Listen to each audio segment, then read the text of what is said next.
एक द्विघात बहुपद ज्ञात कीजिए जिसके शून्याङ्कों के योग तथा गुणनफल क्रमशः दी गई संख्याएं हैं। यानी कि योग तथा गुणनफल नीचे दिया गया है, उससे आपको एक द्विघात बहुपद ज्ञात करना है। चलिए इसके पहले कुछ हम जान लेते हैं। तो सबसे पहला पॉइंट आपको ये जानना होगा कि द्विघात बहुपद का मानक रूप होता क्या है। तो द्विघात बहुपद का मानक रूप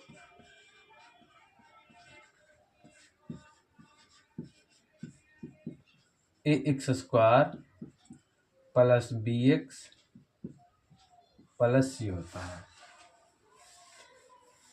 अब देखिए इसके बाद आपको अगला एक पॉइंट और जानना होगा कि द्विघात बहुपद के यहाँ पे बोला है सबसे पहले योग। किसका योग? तो शून्याङ्कों का। तो आपको पहले ये जानना होगा कि द्विघात बहुपद के शून्याङ्कों के योग कहते किसको है। शून्याङ्कों के योग कहते हैं अल्फा प्लस बीटा। यह है द्विघात बहुपद के शून्य के जोड़ दिए तो इसको बोल देंगे योग। चाहे आप ये बात लिखिए या पूरा हिंदी ये लिखिए, दोनों बात सेम है। इसका सूत्र होता है -b/a। अब देखिए इसके बाद बोला है गुणनफल, तो आपको गुणनफल भी जानना होगा।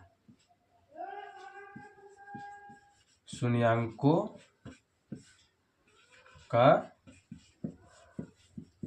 गुणनफल इसको बोलते हैं अल्फा इंटू बीटा। सूत्र होता है c/a।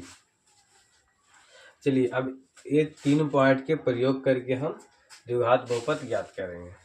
तो चलिए हम सीधे हल करते हैं। देखिए अब सवाल में सबसे पहले क्या बोला था? शून्याङ्कों के योग, यानी पहला शब्द जो होगा शून्याङ्कों का योग होगा।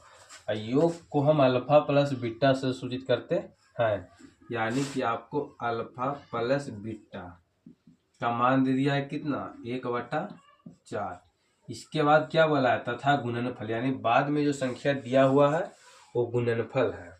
तो गुणनफल को देखिए अल्फा इंटू बीटा से सूचित किया जाता है, यानी कि अल्फा इंटू बीटा का मान दे दिया है -1। अब देखिए इसका 2 ट्रिक है, यानी 2 विधि से आप बना सकते हैं। तो सबसे पहले हम लॉन्ग मेथड से बताएंगे, फिर शॉर्ट, दोनों तरह से बताएंगे। देखिए दिया हुआ पहले योग, तो योग को आप सूत्र लिख दीजिएगा। अल्फा प्लस बीटा का सूत्र होता है -b/a। और ई पट्टी दे लेके नीचे में गुणनफल दे ले तो इसको ई साइड में लिख देंगे। अल्फा इंटू बीटा सो क्या होता है? c/a।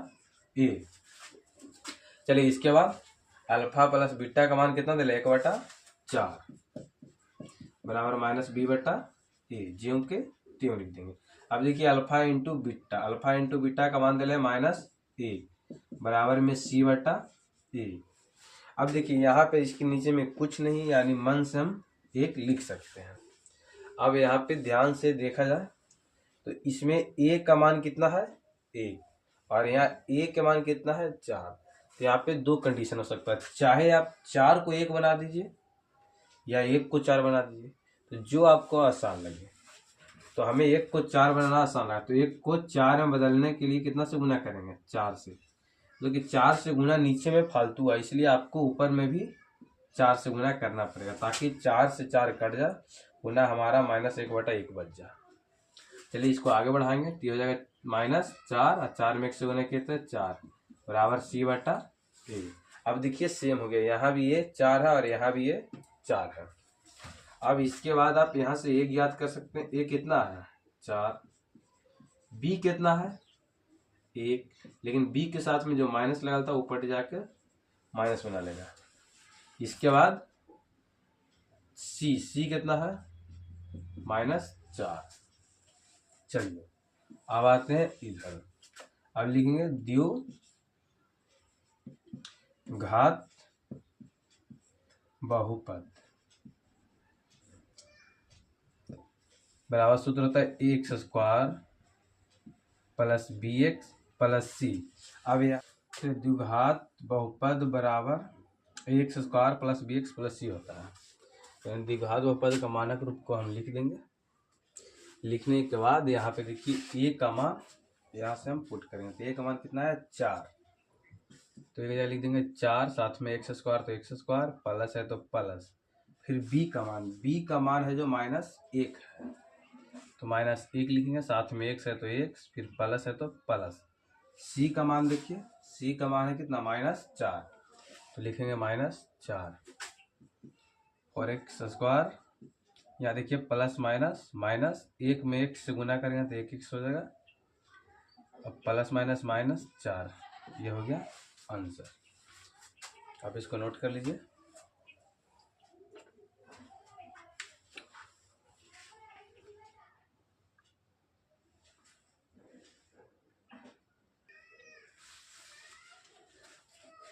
चलिए अब हम बताते हैं दूसरी विधि से।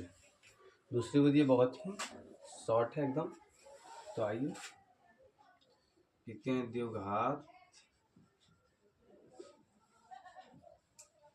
बहुपद बराबर सूत्र होता है X square minus alpha plus beta x plus alpha into beta. अब देखिए यहाँ से अल्फा प्लस बीटा है, अल्फा प्लस बीटा का मान यहाँ दिया हुआ है, इसको उठाकर यहाँ पुट कर देंगे। अल्फा इंटू बीटा का मान दिया हुआ है, इसका मान यहाँ रख देंगे। चलिए आते हैं, एक्स स्क्वायर ज्यों के त्यों रखेंगे, माइनस है तो माइनस, अल्फा प्लस बीटा का मान कितना दिया हुआ है 1/4, तो यहाँ रख देंगे 1/4, साथ में एक्स है तो एक्स रह जाएगा, plus alpha into beta, alpha into beta का मान है -1 तो -1 रख देंगे।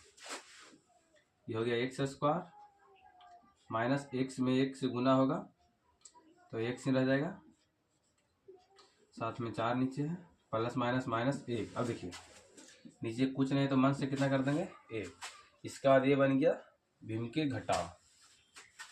अब देखिए 1 4 1 का एलसीएम कितना आता है 4, 4 में भागा देंगे 1 से तो 4 बार में, अब वापस एक्स स्क्वायर में गुना करेंगे तो 4x स्क्वायर, माइनस तो माइनस, 4 में 4 से भागा देंगे तो 1 बार मिलेगा, और एक्स स्क्वायर एक्स में 1 से गुना करेंगे तो एक्स हो जाएगा, माइनस तो माइनस। अब यहाँ देखिए 4 में 1 से भागा देंगे तो 4 बार मिलेगा, वापस ऊपर 1 है, पुनः 4 में 1 से गुना करेंगे तो कितना हो जाएगा 4, बराबर में कुछ नहीं 0 होता है। चलिए इसके बाद आते हैं इधर, 4x square minus x minus 4 बराबर में 0। अब देखिए बटा में 4 है, बराबर के ऊपर ले जाएंगे तो गुना में हो जाएगा, क्योंकि भागा वाला बराबर के ऊपर जाता है तो गुना में, और जो चीज़ गुना में रहता है ऊपर जाता है तो भागा में हो जाता है। तो 4x square minus x minus 4, इधर हो गया 0, ये हो गया आपका आंसर। जो मेथड आपको अच्छा लगे उससे बना सकते हैं।